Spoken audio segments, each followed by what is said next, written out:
Hello, on se retrouve aujourd'hui pour un nouveau tuto pour la fête du scrap et on va réaliser, vous savez que j'en fais un avec quasiment chaque collection, un color book. Par contre, je n'arrive pas à me limiter à 5 couleurs, donc je vais essayer de faire 2 rangées de cases. On va voir si ça fait joli ou pas. On n'aura pas le même espacement que sur le côté là, parce que du coup ça rentrera normalement pile poil dans l'encoche. Peut-être que je pourrais le décaler un peu du coup. J'y avais pas pensé, mais oui, c'est une bonne idée. Je vais peut-être le décaler et rapprocher en fait mon pochoir du bord, presque au bord, voilà comme ça, pour avoir le même écartement que de l'autre côté. Voilà, je vais laisser à peu près ça à côté de mes cases. On va tester, on va voir si ça fait moche ou pas. Parce qu'en fait, je voudrais pouvoir mettre 10 couleurs. Je veux faire un fond marin un peu coloré. Par contre, cette fois, je ne tamponnerai pas directement dessus, mais je vais faire une compo avec des tamponnages. Histoire de pouvoir mettre un petit peu de volume, etc. Mettre des choses en 3D peut-être. Donc là, je vais commencer par tracer mon cadre. Donc je tiens bien tout le temps mon pochoir pour tracer. Sinon, bah, des fois, on a des traits qui sont pas nets. Mais maintenant, ça peut arriver. Hop, là, je mets bien les doigts dessus. Pour éviter que... Ah, j'ai l'ongle. Bêtise. Et enfin, ici.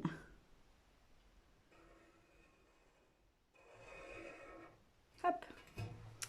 Donc là, j'ai fait mon cadre de ce côté. Je vais venir retirer mon pochoir. Ouais, ça va peut-être pas rendre aussi joli que quand on le fait normalement, mais bon. Hop, je vais bien m'aligner et je vais venir me mettre à ras le bord. Comme ça à peu près. Hop, pour pouvoir faire 2 rangées de cases en fait. Donc je tiens bien mon pochoir. Pour les cases, normalement, ça bouge pas trop. Bon, bah là, j'ai fait une petite tache dedans. Je dis que ça bouge pas et aujourd'hui, bah, il fait que bouger. Ah, peut-être parce que je ne l'ai pas fixé de l'autre côté. C'est pour ça. Hop. Donc là, j'ai fait ma première rangée. Je viens me décaler un petit peu. Je vérifie vraiment que je suis bien alignée pour que ça soit pas moche. Alors, par contre, je vais mettre le scotch dans l'encre. C'est peut-être pas terrible. Je vais essayer de pas trop l'appuyer. Voilà. Et là, je viens tracer ma deuxième rangée. Bon, on verra ce que ça donne. Si c'est vraiment pas joli, bah, vous le saurez pas. Je vous le montrerai pas, du coup. Non, mais il n'y a pas de raison. C'est fait pour, on a la place suffisante. Donc, hop. En fait, j'aurais pu, je pense, même sans décaler le cadre, rentrer 2 séries pour avoir plus de bordure. Bon, c'est pas dramatique, mais j'aurais peut-être pu laisser voilà, plus d'écartement sur le côté. Ça aurait peut-être été plus joli. Donc j'enlève délicatement mon scotch pour pas arracher le papier. Ce scotch là double masquage, il est super bien parce qu'il est très fin. Hop, je vais juste prendre une petite lingette pour nettoyer tout de suite mon pochoir parce que le feutre noir, bah, il tâche. Enfin, il tâche. Après, si on met les doigts dessus, et ben on se met plein de noir partout. Donc je vais juste nettoyer. Alors ce que je fais moi, c'est que je passe comme ça dans chaque case avec le doigt. Je fais le tour de ma case bien comme il faut. Ça prend un tout petit peu de temps, mais du coup, ça permet que vraiment on enlève le noir de partout. On n'hésite pas à passer autour, voilà, au-dessus. Et je fais pareil pour le grand. On fait bien tout le tour du cadre. Hop. Et on vérifie qu'on n'en a pas de l'autre côté qui a dépassé. Là, c'est un peu noir, donc on n'hésite pas à venir tout de suite nettoyer. Ça évite qu'il soit taché. Hop, donc le pochoir, je n'en ai plus besoin. Je peux le mettre de côté. Hop, la lingette, j'en ai plus besoin non plus. Donc là, j'ai fait mon petit color book. Ça me frustre le fait qu'il soit très au bord comme ça, franchement. Je ne sais pas si je le refais ou pas. Si je l'avais mis à sa place normale, en laissant ma petite marge comme ça, il serait venu jusqu'à là. Ah, il y avait moyen que je fasse mes 2 rangées. Je crois que je vais le retracer, ça sera plus joli. Ouais, je vais faire ça. Alors, je l'ai retracé hors caméra pour aller plus vite parce que je n'allais pas vous faire revoir tout le procédé. Et voilà ce que ça donne. J'aime beaucoup mieux. Je vous montre la première version. Voilà, c'était vachement pas joli. Je trouve que c'était pas joli. Donc là, je trouve que c'est beaucoup plus harmonieux parce qu'on a vraiment les bordures équivalentes de chaque côté. Les cases sont mieux alignées. Ça me plaît beaucoup plus visuellement. Donc là, je vais prendre ma petite palette à couleurs. On va faire ensemble les petites cases comme d'habitude. Donc j'ai choisi le rose, le Pickled Raspberry, qui est un rose assez soutenu. Ensuite, qu'est-ce que j'ai pris d'autre comme couleur? Le Spiced Marmalade. Je vous montre les couleurs parce que du coup, après, des fois, vous me les demandez. Au moins là, vous avez la rêve tout de suite. La Twisted Citron en vert. Hop. Pour mon fond, je pense que je vais utiliser la Peacock Feather. Donc, je vais m'en mettre pas mal parce que du coup, je veux faire le fond complet. Ensuite, j'ai pris en jaune la Mustard Seed qui est la plus flashy des jaunes. La Salty Océan qui est un bleu assez soutenu. Hop.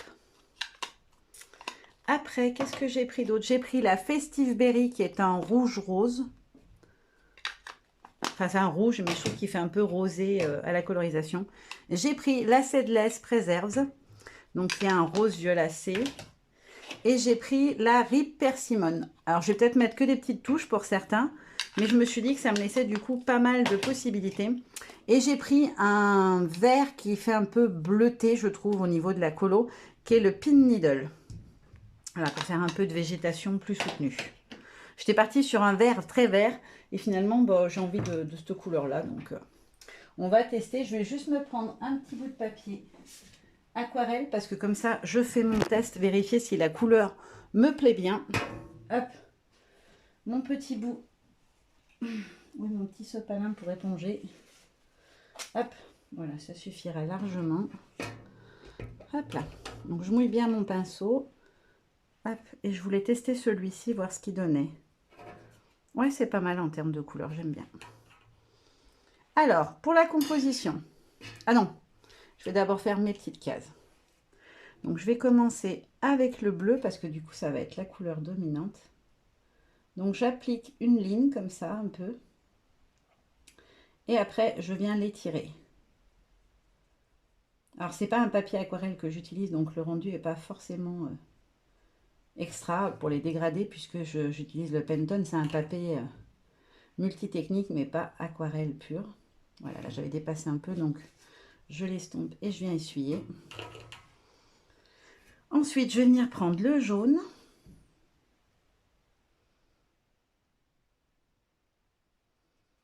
Et je l'étire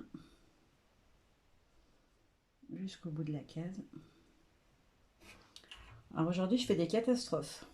Je dépasse à chaque fois. C'est pas bien.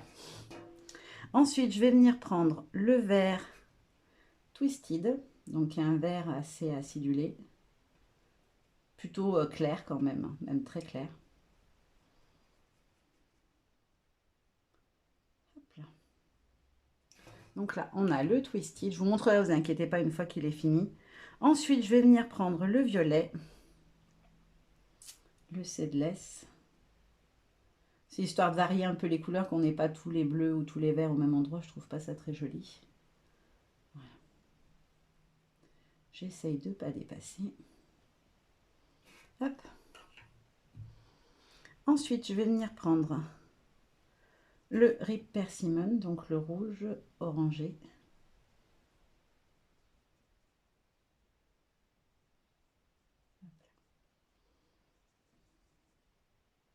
Vous voyez le Pantone, l'inconvénient quand on fait de l'aquarelle, c'est que souvent, là, vous voyez, j'ai un peu une trace au niveau de la couleur. Hop. Il absorbe bien, donc des fois, bah, le rendu n'est pas parfait. Donc là, je vais prendre le bleu. Je vais venir faire le bleu ici. Histoire que j'ai pas deux. J'allais le mettre en haut, mais j'aurais eu les deux bleus à côté, c'est un peu dommage. Bon, j'en ai pas mis assez par contre. Il faut quand même qu'on voie la couleur. Il est plus clair que ce que je pensais. Je voulais faire un poisson avec, mais du coup, il va être très très clair. Il va falloir que le poisson, je lui mette bien de la couleur. Ensuite, je vais prendre celui-ci, donc le Festive Berry, le rouge rose. Hop là.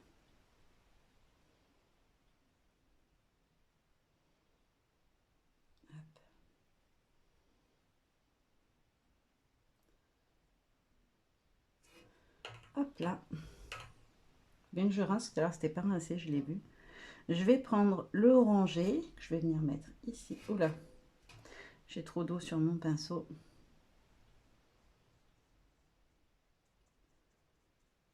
Et je les tire tout de suite.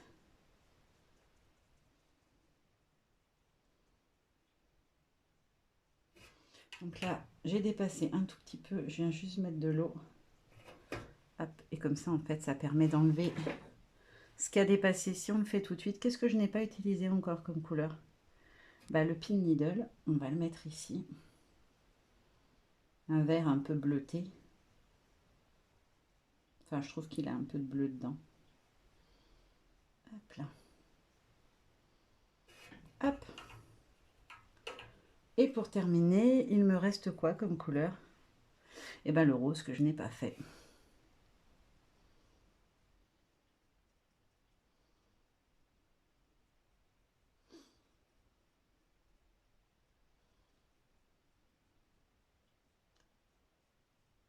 Et voilà. Donc, je vous montre mon petit nuancier d'un petit peu plus près. Et maintenant, je vais vous faire voir ce que j'ai comme idée de composition. Alors, je voulais mettre en bas, comme ceci, qui ressort un petit peu le petit poisson pris dans ses branchages. Hop, alors qu'on le voit quand même. Hop. Je voulais mettre un petit poisson comme ça. Là, c'est la grande suspension qu'on avait dans la collection printanière Nerf Fleuri, donc je voulais la réutiliser. Voilà, la mettre comme ceci. Et en bas, faire un petit assemblage avec des fleurs et des coquillages, parce que du coup, on est voilà, totalement dans le thème aussi avec les coquillages. Donc voilà sur quoi je vais partir. Je mets tout ça en couleur et on termine notre petit color book ensemble. Alors, j'ai fini hors cam mes colorisations, donc elles sont ici. Hop, je vais vous les montrer un petit peu. Donc voilà ce que ça donne. Hop. Je les ai pré-encollés pour gagner un petit peu de temps. Excusez-moi. Et pour mon fond, bah du coup, en fait, ce que j'ai fait, c'est que j'ai mis de l'eau. Donc, j'ai pris mon gros pinceau. Je l'ai bien mouillé. J'ai déposé de l'eau. Et après, avec la couleur, hop, celle-ci, la Peacock Feather, je venais prélever un peu. Et je faisais juste des petits points comme ça. Je tamponnais pour que la peinture, l'aquarelle se diffuse toute seule. Parce que je voulais que ça fasse un effet un peu, moi j'appelle ça l'effet piscine, voilà. Un effet de d'eau, voilà, en mouvement. Donc voilà, j'aurais peut-être pu vous le filmer, j'y ai pas pensé. Si jamais vous voulez voir comment j'ai fait, peux vous montrer très rapidement. Hop, on va prendre un bout de papier aquarelle. En fait, je fais juste comme ceci, tout bêtement. Vous allez voir, c'est hyper simple. Donc, je mouille bien mon pinceau. Je viens déposer l'eau directement sur mon papier et je viens prélever un peu d'encre. Et en fait, je la dépose juste comme ça. Voilà, sur ma partie mouillée. Et après, je viens remouiller plus loin, ça me la diffuse un peu. Et je viens à nouveau déposer des petites gouttes d'encre. Voilà. Et ça vous donne donc ceci. Voilà, comme ça, vous avez quand même vu comment j'ai fait mon fond. Parce que c'est vrai que je n'ai pas pensé à le filmer sur le moment. Hop, j'essuie mon pinceau, je le mets de côté. Et donc, on va pouvoir faire notre petite composition. Donc, je vais venir positionner mon poisson. Je vais lui enlever son scotch. Hop, je suis bien dans le cadre, oui, c'est bon. Donc, je vais venir tout de suite le coller comme je souhaite qu'il soit. Et ensuite, je vais venir donc enlever le scotch sur mon feuillage. Alors, j'en ai mis pas mal parce qu'il faut qu'il se tienne quand même. Je veux pas qu'il bouge trop. Et comme il est assez grand, le feuillage, j'ai essayé d'en mettre un peu tout le long. Hop. Voilà. Hop. Et hop. Donc là, je vais positionner juste celui-ci pour voir à peu près à quel niveau je vais mettre l'autre. Voilà, je vais le mettre ici comme ceci. Hop. Ensuite, je vais venir coller celui-ci.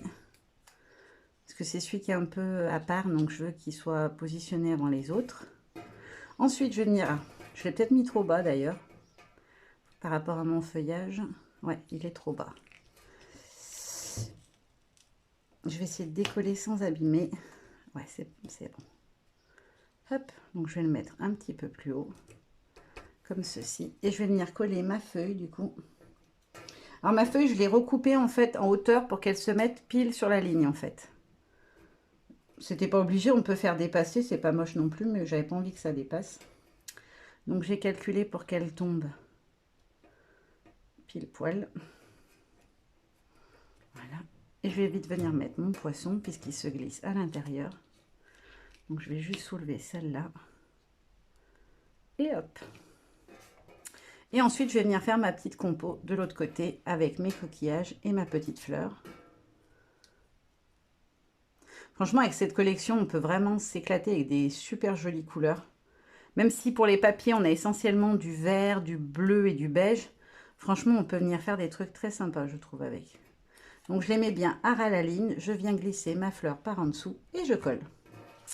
Et voilà, mon petit color book est terminé. J'espère que ce petit tuto vous aura plu. Moi, en tout cas, j'adore faire ces color books. Ça me permet vraiment... j'essaie de les faire toujours en début de mes tutos parce que ça me permet un peu de voir voilà, les couleurs que je peux mixer avec mon combo d'origine et qu'est-ce que ça peut donner une fois colorisé. Voilà. Maintenant, je vous fais plein de gros bisous et je vous dis à très bientôt. Bye bye.